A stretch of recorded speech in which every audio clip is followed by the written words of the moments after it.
se enoja. Después me olvido, ahí estamos. Y ahora vamos a compartir pantalla. Entonces, vamos a ir arrancando con el tema emociones. Este tema lo van a tener, yo les voy a pasar el segundo módulo. Hoy le pasé al Tano, que ya vi que lo pasó al grupo, el que faltaba, que va al primer parcial, que era el de ambiente de resonante, ¿sí? Ahora vamos a ver emociones. Emociones está en el segundo módulo de neurociencias, así que ahora cuando terminamos la clase yo se lo paso, así ya lo tienen. Yo estoy en el grupo, después me di cuenta de alumnos, así que lo puedo pasar directamente yo, así no ando molestando. Así que les voy a pasar ese segundo módulo. Hay cosas que van a ver que están en el módulo de este PowerPoint y cosas que no, que yo fui agregando un poquito para completarlo. Bueno, vamos a arrancar con emociones. Si yo les pregunto, cuando vimos el cerebro triuno, ¿qué tipo de cerebro estaba? Digamos, ¿en cuál de los cerebros aparecían los comportamientos, ¿sí? Emocionales? O las reacciones emocionales. ¿En qué tipo de cerebro aparecía? ¿O qué zona del cerebro estaba implicada en lo emocional, si alguien lo recuerda? La parte emocional. Sí, pero ¿cómo era ese cerebro? ¿Cómo se llamaba?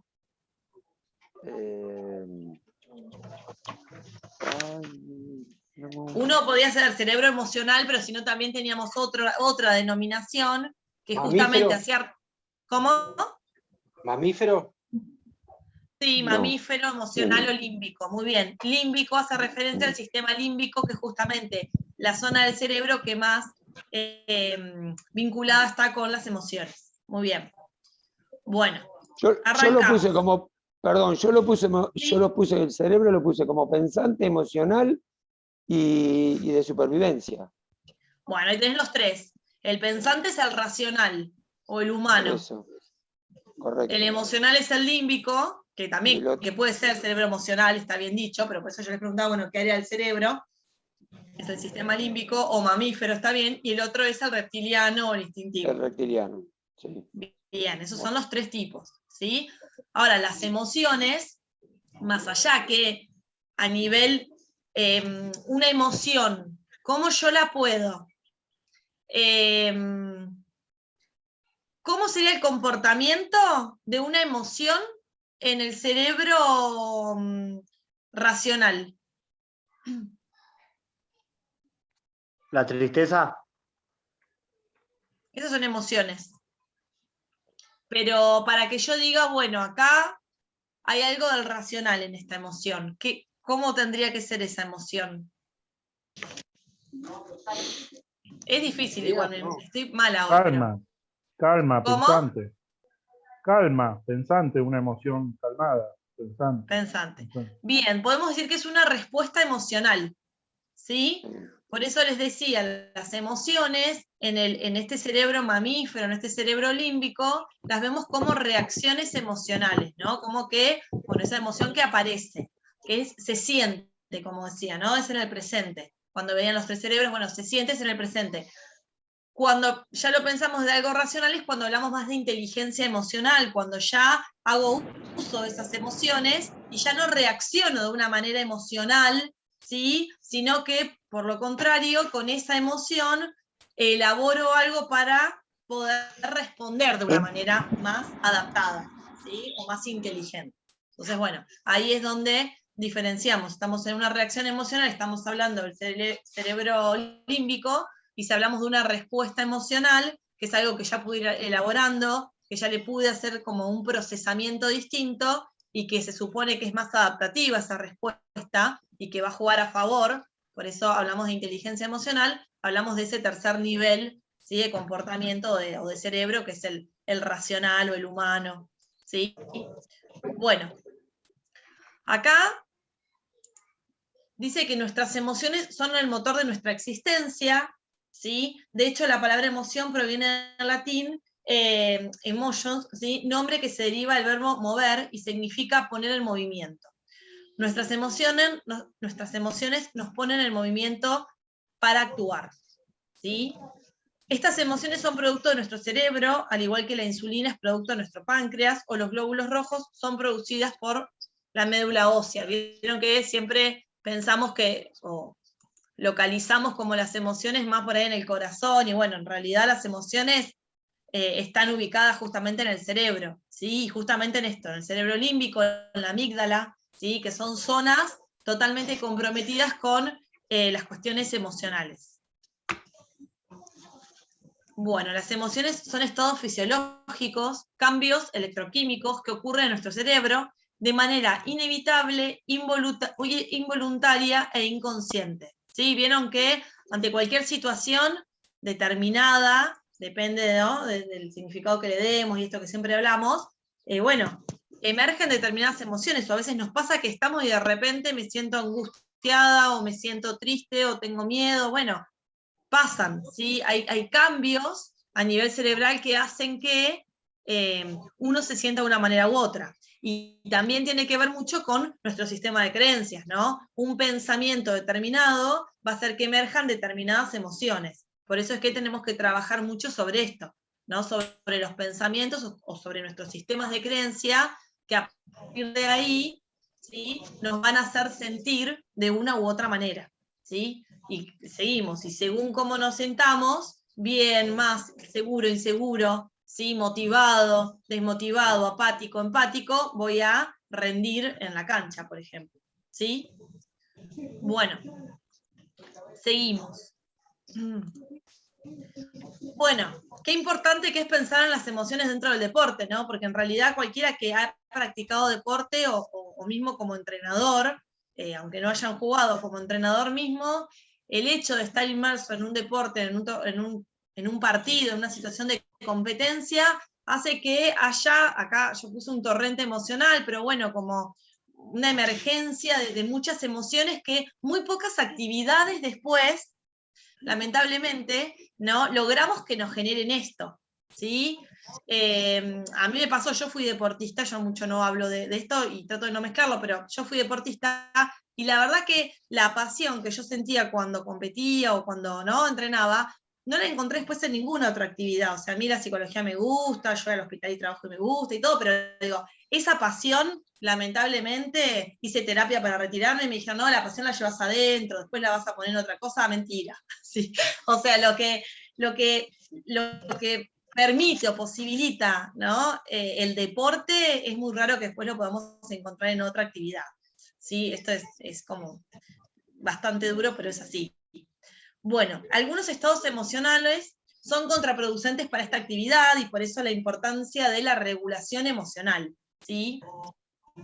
Reacciones negativas, angustia, ira, miedo, enojo, exaltación, tienden al exceso o a la inadecuada descarga de tensión, ¿sí? Esto lo vamos a ver también más adelante, cuando veamos, bueno, cómo cuando un deportista entra como sobreestimulado, con una excitación alta, con un umbral de ansiedad alto, que no es el óptimo, bueno, hace que justamente tenga dificultades para controlar sus impulsos, tenga quizás algunos comportamientos más agresivos, tenga mayores posibilidades de lesionarse, ¿sí?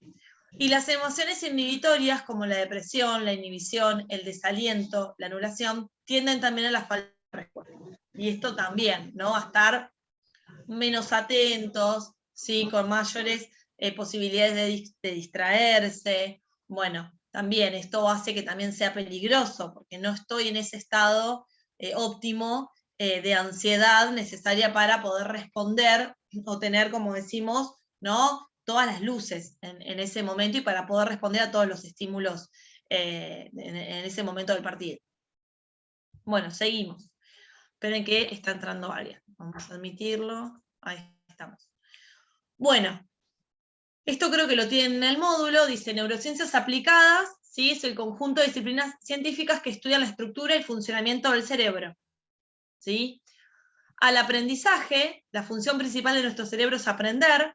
Cuando nuestro cerebro aprende naturalmente, hablamos de aprendizaje cerebro-compatible. Esto ya lo fuimos viendo, ¿sí? Es como esclarecer algunos conceptos que ya hemos ido viendo y que los tomamos en el primer parcial.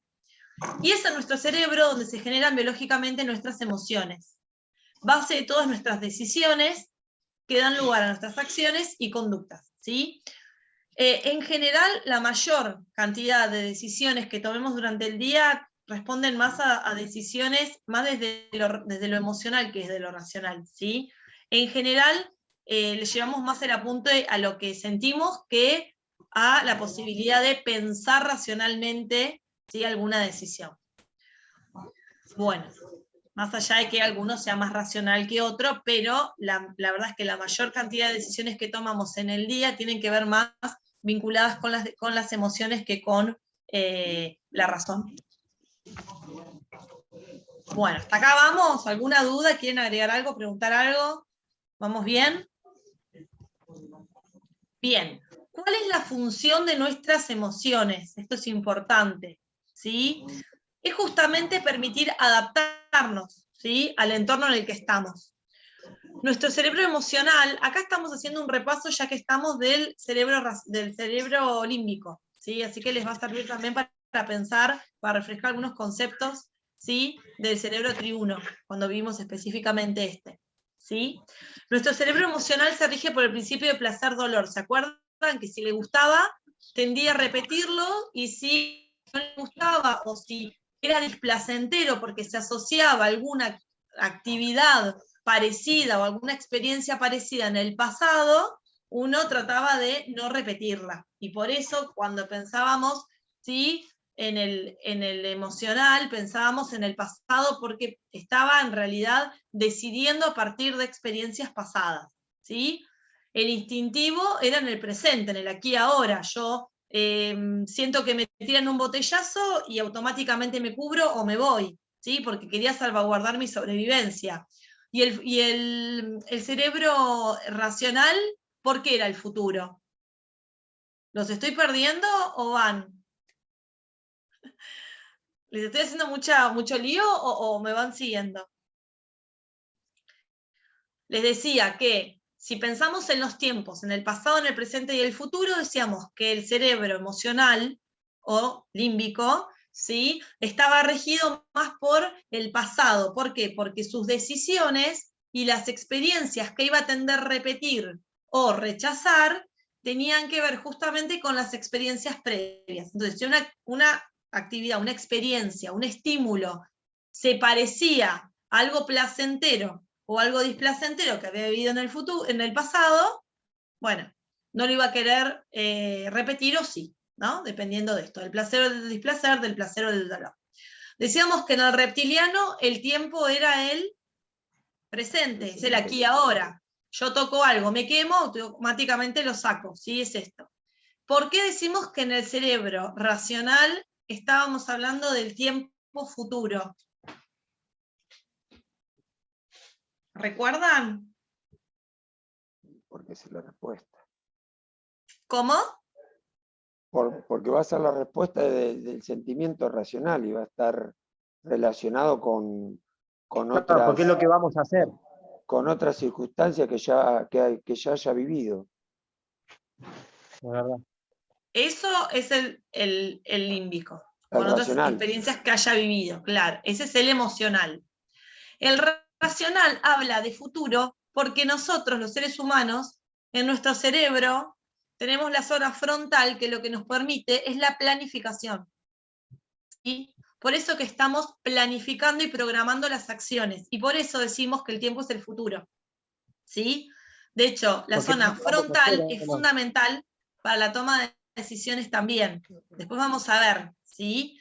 Y vemos, y también para el control de impulsos, vemos muchos cuando una persona tiene un accidente, ¿sí?, un traumatismo de cráneo importante, decimos que están, y fue en la zona frontal, decimos que son pacientes frontalizados, que son justamente pacientes desinhibidos, ¿sí?, que no pueden inhibir. Entonces se muestran totalmente desinhibidos y no tienen la posibilidad tampoco de planificar, ¿sí? No pueden pensar un poco más allá, o qué voy a hacer después, o cómo va a ser la jugada, o me voy a poner acá porque la jugada viene por allá y me va a llegar la pelota. Entonces, todas esas posibilidades que tenemos los humanos es gracias a la zona frontal de nuestro cerebro, y por eso decimos que está regido por el futuro, ¿sí?, porque tenemos la posibilidad de planificación. Eso lo tienen en el módulo, ¿sí? Cuando lo vean, por ahí se van a acordar de esta conversación. Pero bueno, estamos en el límbico, estamos hablando de emociones, ¿sí? Y entonces acá sí se basaba en el pasado porque se basaba en experiencias pasadas que habían generado placer o displacer, placer o dolor. ¿Sí? A partir de ahí, repito o no quiero repetir. Placer, todo aquello que nos acerca a la supervivencia, y dolor, todo aquello que pone nuestra supervivencia en peligro. ¿Sí? Por eso que la función de las emociones es una función adaptativa. ¿Sí? Bien. 3 componentes de las emociones. Cualquier cosa me interrumpen, me preguntan, ¿sí? Después vamos a ir bien a lo práctico. Pero bueno, es un tema un poco largo, pero bueno, estas son cuestiones teóricas que tienen que saber, y esto sí también está en el módulo. Bueno, un cambio fisiológico, esto que les decía, que eran cambios fisiológicos que pasaban a nivel cerebral, ¿sí? La emergencia de una emoción, ¿sí? Es una expresión no visible, ¿sí? Desde lo exterior.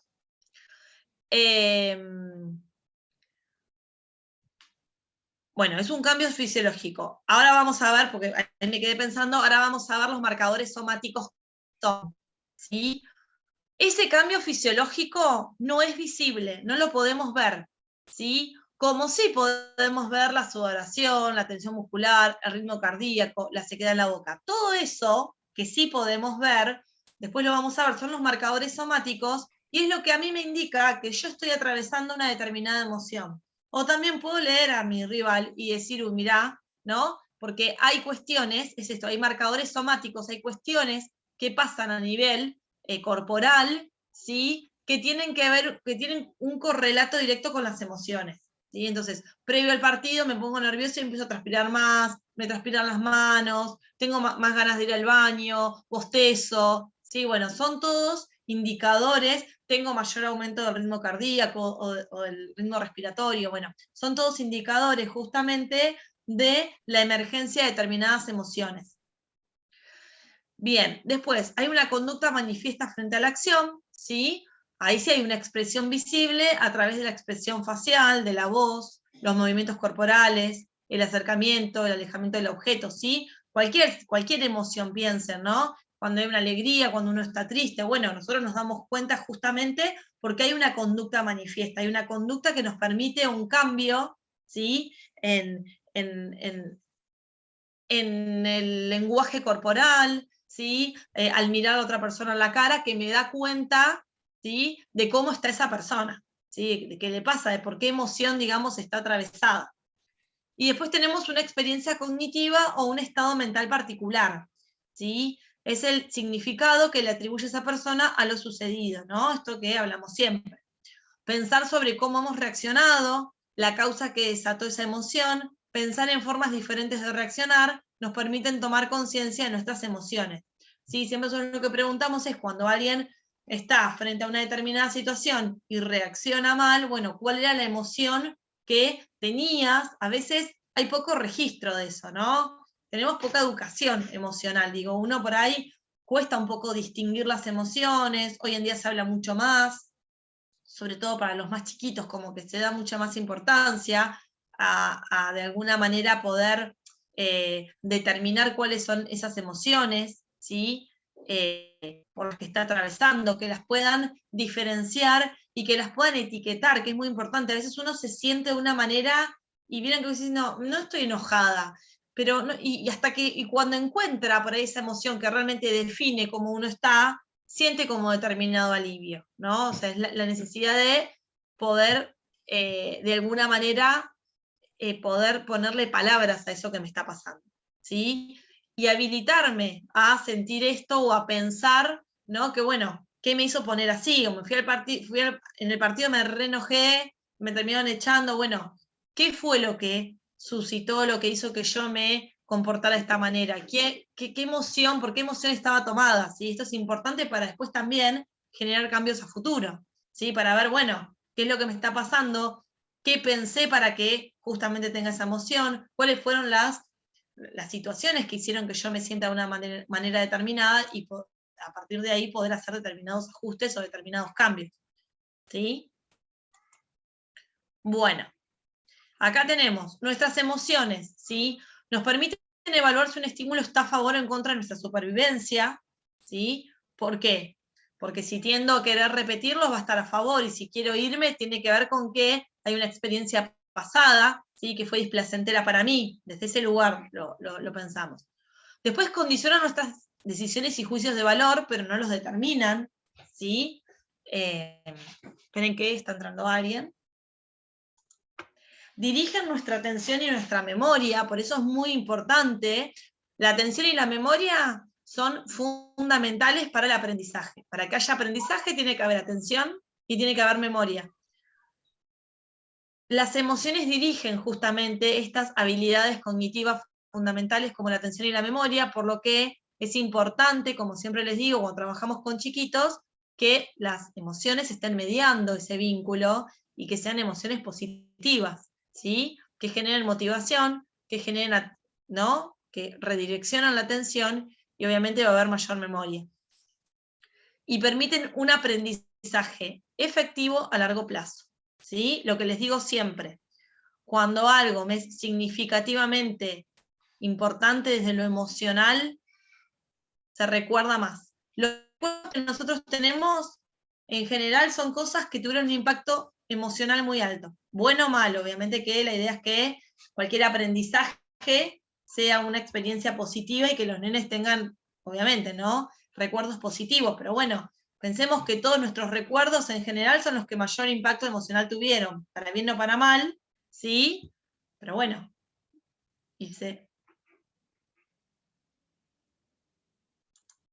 ahí está.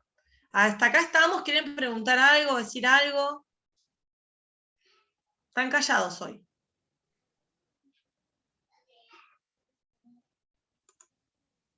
Bueno, acá empezamos a clasificarlas. Vamos a tener emociones primarias, emociones secundarias y emociones de fondo, ¿sí? Bueno, las primarias, ¿sí? A ver, esperen que sigo, acá estamos. Las primarias son estas 8 que ven en el medio: tristeza, sorpresa, miedo, aceptación, alegría, expectación, ira y rechazo. Esas son las primarias, ¿sí? Son las que están en nuestros genes y son iguales para todos los seres humanos. Digamos, todos los seres humanos compartimos esas mismas 8 emociones. Existen 8 emociones primarias, ¿sí? Bueno, que son estas que les mostré recién, y que varían obviamente en intensidad. Cuando dos emociones distantes en el círculo se mezclan, es probable que surjan contradicciones en los sentimientos de las personas, ¿sí? Acá, si yo mezclo el rechazo con la aceptación, bueno, seguramente haya algún tipo de sentimientos encontrados, ¿no?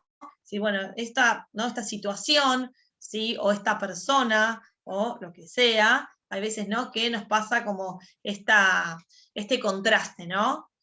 O esta dualidad, que hace que, bueno, por un lado me guste esa experiencia y piense que de repente estaría bueno ir a dirigir un equipo a, no sé, a Puerto Madryn, y por otro lado siento rechazo porque, qué sé yo, no puedo pensar en la posibilidad de dejar acá a mi hijo, ¿no? Entonces, bueno, digo, hay un montón de situaciones que nos ponen como en esta encrucijada, ¿no? Y hace que justamente, bueno, aparezcan determinadas contradicciones. Esas son las emociones primarias. Entonces, son 8, para todos, obviamente varían en intensidad, ¿no? Ahora, las secundarias van a ser estas, que van a ser cuando dos primarias se combinan, ¿sí? El rechazo y la ira tenemos el desprecio, la tristeza y el rechazo remordimiento, tristeza y sorpresa desilusión, sorpresa y miedo temor, miedo y aceptación sumisión, bueno, aceptación, alegría, amor, y optimismo y expectación, alegría. Alegría y expectación, optimismo, ¿sí? Bueno, acá teníamos a Paul Ekman, que fue uno de los pioneros en estudiar la emoción, y justamente con estas 6 caras, bueno, nos mostraba estas emociones, ¿sí? Fíjense, la alegría, la tristeza, la apatía, ¿sí? La ira, el enojo, la expectación, ¿sí? Bueno, miren, acá no habla, ¿sí? Y podemos ver, ¿sí? Justo acá yo puse a Serena Williams, pero bueno, fíjense, ¿no? como una cara, justo que hablábamos de esto recién, ¿no?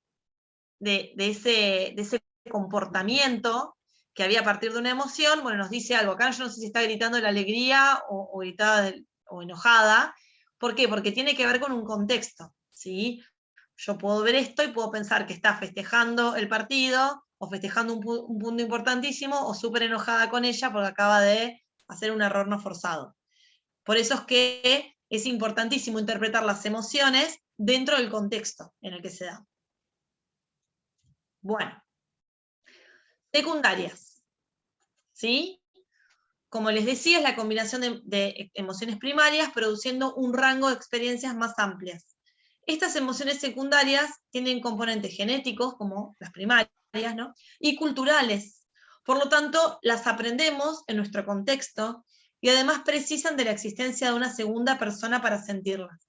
Emergen entre los 18 y los 24 meses de vida, entre el año y medio y los 2 años. No sé si muchos son padres o tíos, tienen sobrinitos, qué sé yo, pero vieron que cuando tenemos un bebé y al año y medio o 2 dijimos, este nene lo cambiaron, ¿no? O este es distinto mi hijo, no era así. Bueno, empieza justamente a tener un repertorio enorme de emociones y hace que empiecen los berrinches, ¿no? Que empiecen los enojos, la ira, bueno, todo esto justamente porque empiezan a aparecer todo este rango de emociones que, bueno, empiezan a desarrollarse a partir del año y medio, 2.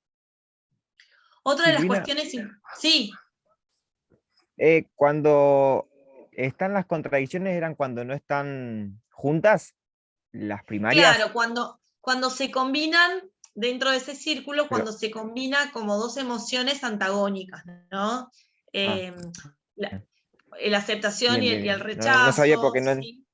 Claro. Sí, fíjate que cuando se combinan Perfecto. dos, una al ladito del otro, son las secundarias, ¿no? Eso Ahora, quería, eso cuando, ahí lo entendí. claro, ¿sí? Cuando se combinan dos emociones como muy contrapuestas, bueno, aparece este conflicto ahí, interno. Que hay muchas situaciones que pasa con esto. Me quería detener acá cuando hablamos de las emociones secundarias, y yo digo que hay una parte genética, ¿sí? Como en las primarias, y una parte aprendida. Y esto lo vemos mucho después también en los patrones de comportamiento. Vemos que hay muchas personas que se comportan de una manera determinada porque justamente conocen esos patrones de comportamiento. Y es difícil después poder aprender otras formas de comportarnos. Esto lo vemos mucho con la violencia de género o con la violencia en general, pero lo vemos mucho, ¿no? Uno dice, esta mujer siempre tiene relaciones donde es violentada, ¿no? Siempre elige hombres que tienen las mismas características, que le pegan. Bueno, justamente porque eso habla de ciertos patrones de comportamiento aprendidos que entienden, ¿sí? Que la forma de vincularse es esa. ¿Sí? Entonces, por eso decimos que ya en las secundarias hay un componente cultural, ¿sí? Y adquirido muy grande. Por eso es que hay que trabajar mucho desde lo educativo con las emociones. Pues bueno, a veces hay gente que entiende que hay que comportarse de una manera determinada, ¿sí? Digamos, mediados por determinadas emociones, y de repente no contemplan otra forma de comportamiento, porque lo han mamado desde chiquitos, o sea, han visto que la forma de vincularse es a los gritos, es pegándose, o por el contrario, no es desde el amor, pero bueno, esto lo vemos más desde la violencia, y esto aparece mucho. Entonces, bueno, tiene que ver justamente con cuestiones más aprendidas, ¿sí?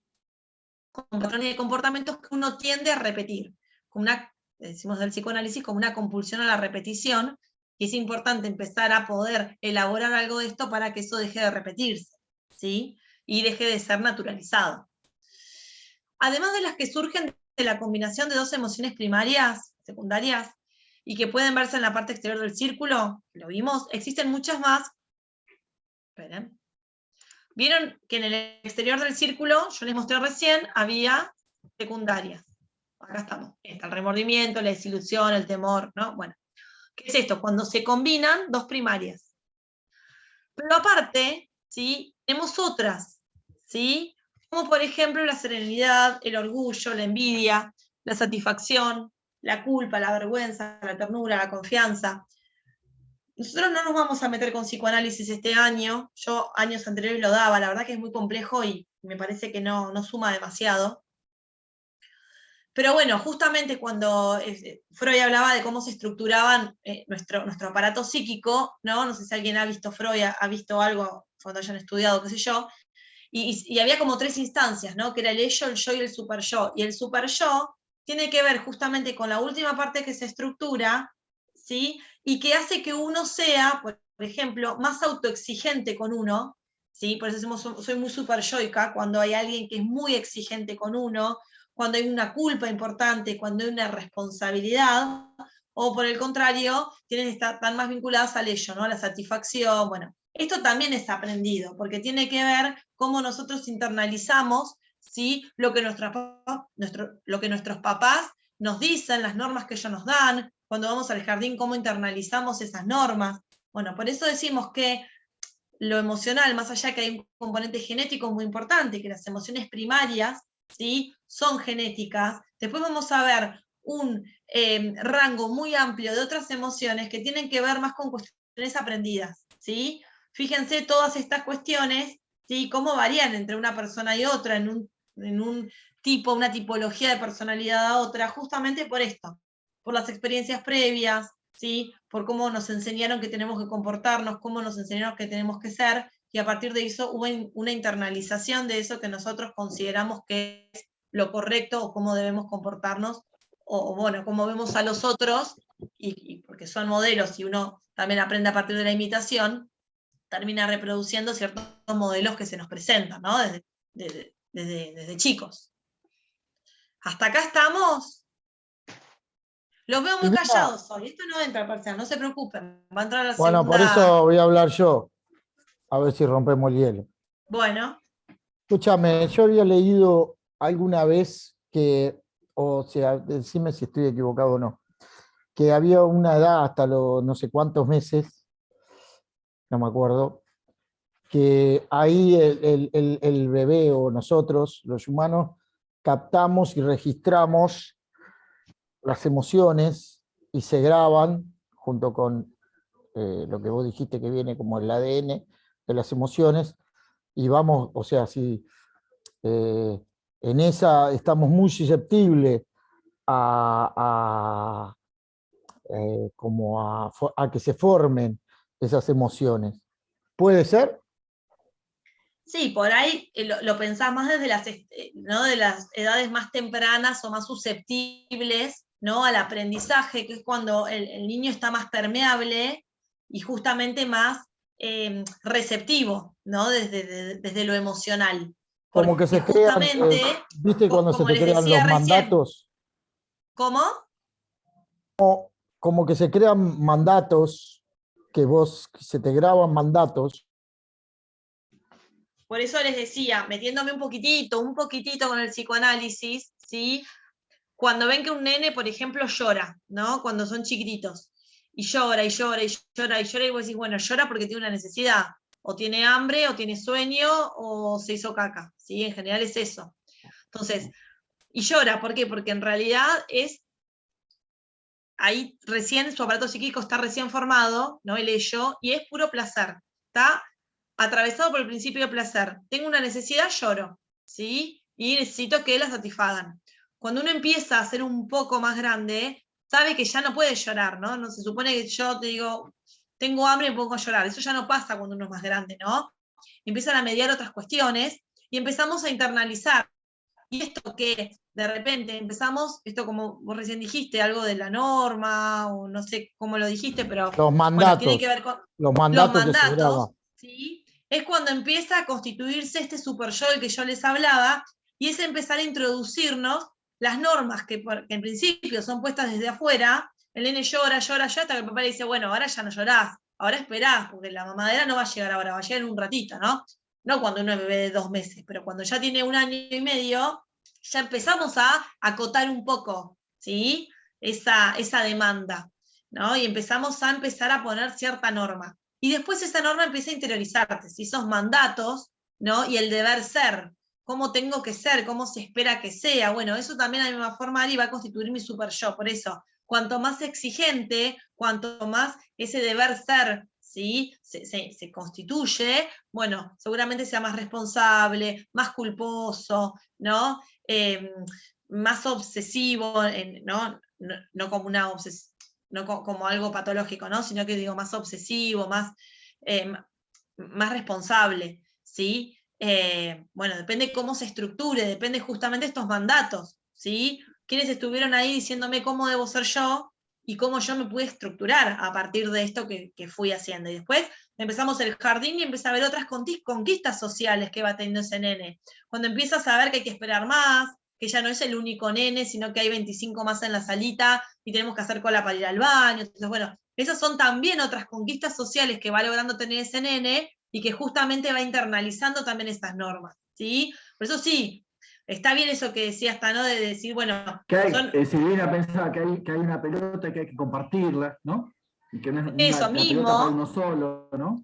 Cual, hacer fila, ¿no? Esperar tu turno, ¿no? Bueno, estos deportes reglados son tan importantes ¿no? en la primera infancia, justamente porque tienen que ver también con esto, con otras conquistas sociales que van a hacer que ese nene se pueda ir formando, pueda ir internalizando esas normas, ¿sí? Por eso siempre decimos, bueno, poner límites también es un acto de amor, porque al nene no podemos decir todo que sí, porque justamente, si no, cuando sea grande, va a ser, o sea, va todo el tiempo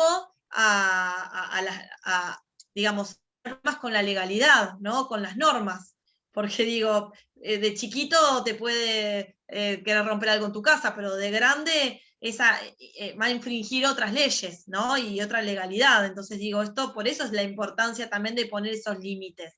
Porque esos límites después se internalizan. Y después yo ya sé cuando voy a la calle lo que está bien y lo que está mal, ¿sí? Lo que tengo que hacer y lo que no, y lo que se espera de mí y lo que no. Ahora, cuando esa ley no está internalizada, bueno, hay un montón de otros problemas que se dan en chicos o en adolescentes o en adultos, y que pasa mucho esto, ¿no? De que vemos cuando hay personas que delinquen, por ejemplo, obviamente es multifactorial y no me voy a meter en ese tema, pero digo, hay un montón de situaciones en las que son chicos que nadie les dijo lo que tenía que hacer o lo que no, ¿no? Que hay una ausencia ahí de modelos, ¿no? Que hacen que justamente, bueno, ese super yo esté totalmente constituido de una manera con una falta de atravesados por la ley, digamos, ¿no?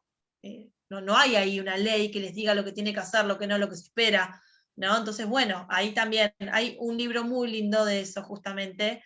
Después, si quieren, para que lo quiera leer, es súper fácil, de Winnicott, es un autor muy interesante y habla justamente de esto, ¿no? De qué pasa con la educación desde los más chiquitos y cómo nos puede llevar justamente a problemas en la legalidad de adultos. Más allá les digo que es multifactorial y que puede aparecer por un montón de otras cosas, pero bueno, acá se puede dar. ¿Sí? Winnicott bueno, es el del objeto transicional. Claro, ese mismo, el del objeto transicional. Muy bien. Aprobado, bueno, Barreiro, aprobado. Metió un término ahí espectacular. Muy bien. Para Germán, que está callado hoy. Sí, aprobado. Muy bien. Sí, ¿alguien quería preguntar? Sí. Y si ya está aprobado, ya estaba aprobado, ¿podés? ¿Quiere decir algo, Pato? Así aprueba también. Así me sumo a Germán. Me parece que tenía un poco aprobada la clase anterior. Silvina, te hago una consulta. Cuando se juntan dos emociones, se combinan, habitualmente por lo que explicabas, ¿prevalece más las negativas, o sea, la agresividad? Yo lo llevo a los chicos, por ejemplo, cuando llegan a una institución y por ahí vos los ves que son marginados por alguna situación o demás, o que son conflictivos y demás.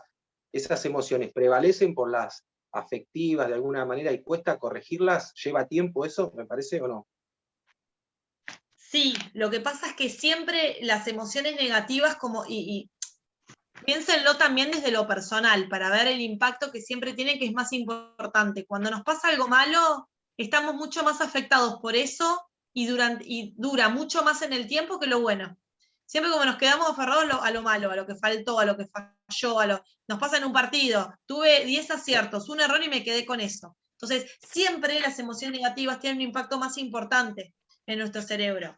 Y si también lo pensamos desde la agresividad, sobre todo cuando son chicos, canalizan mucho, ¿no? Esos impulsos, esa energía que tienen ahí, y que vieron que hay que acotarlos todo el tiempo, que vienen gritando, que vienen, ¿no? Como que son emociones como súper intensas, y bueno, y que en general a veces sí hay que, ¿no? Aparece ahí la agresividad como muy en escena, porque bueno, porque son chicos y porque están aprendiendo también a ver qué hacen con esas emociones. Digo, uno se supone que es más grande y que tenemos un control, a veces, ¿no? Cuando podemos ahí armar un poco la estantería, como que podemos, ¿no? Con nuestras emociones, como llevarlas mejor. Cuando son chiquitos no saben, empiezan a emerger un montón de emociones, y la verdad que a veces están como un poco perdidos, ¿no?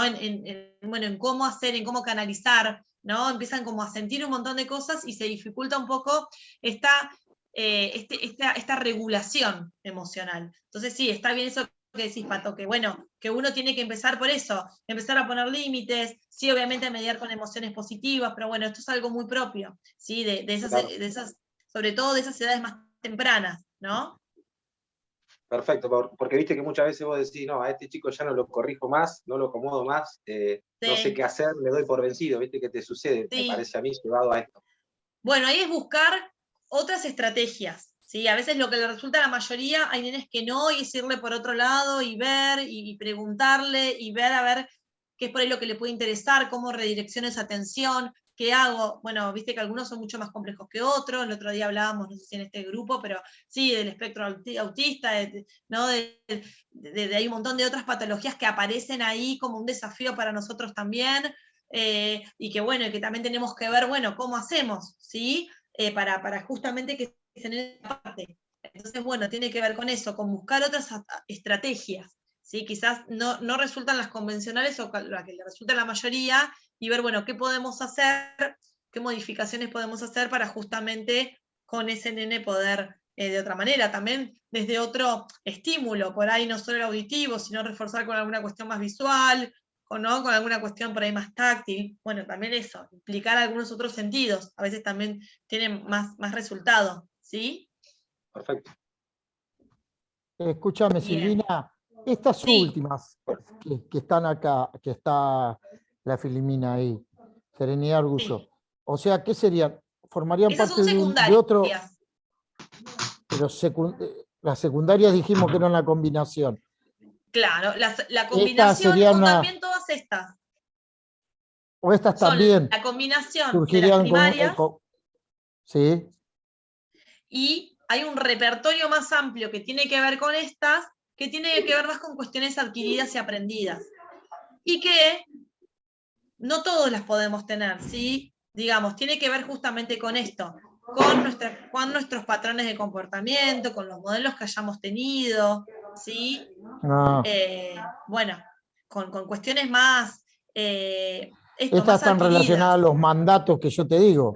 También, seguro, ¿sí? Con las experiencias, ¿sí? También esto, con el contexto, con las experiencias, fíjate, confianza, ¿sí? Satisfacción, orgullo. Bueno, también está en juego mucho lo que nosotros vayamos experimentando, ¿sí? El contexto en el que nos movamos y lo que vamos viendo de nuestros adultos, modelos, de los pares. También cuando uno va al jardín, el nene, el hijo único, que estuvo hasta los 3 años solo en su casa, con los papás, o a veces con los abuelos, y de repente llega al jardín y ve 25 nenes que se comportan también de otra manera. Ahí se le abre el repertorio de emociones de una manera bárbara, porque después vamos a ver las neuronas espejo, pero justamente los que nos permiten es esto, es aprender nuestros comportamientos, nuestras emociones, empatizar, por eso se llaman que son las neuronas de la emoción o de la empatía, empatizar con el otro e imitarlo, ¿no? Cuando hay una mirada intencional sobre el otro, mirá cómo se comporta, mirá lo que hace. Después llega a casa,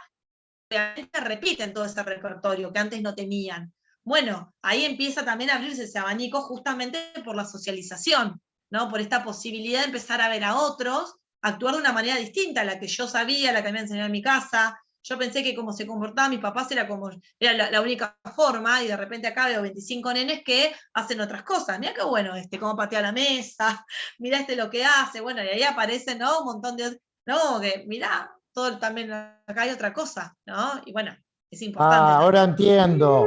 Yo me debo haber copiado todas las cosas malas y rebeldes en esa época. Agarraste una salita complicada. Bien, ahí entró Mariano.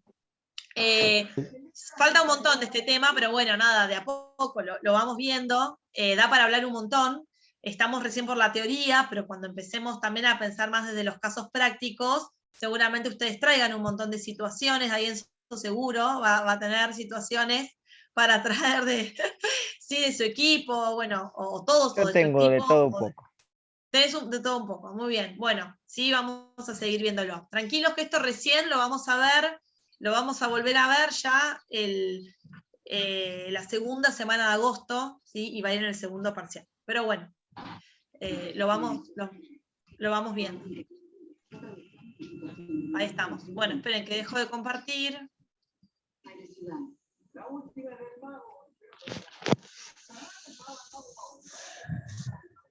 Voy a buscar en...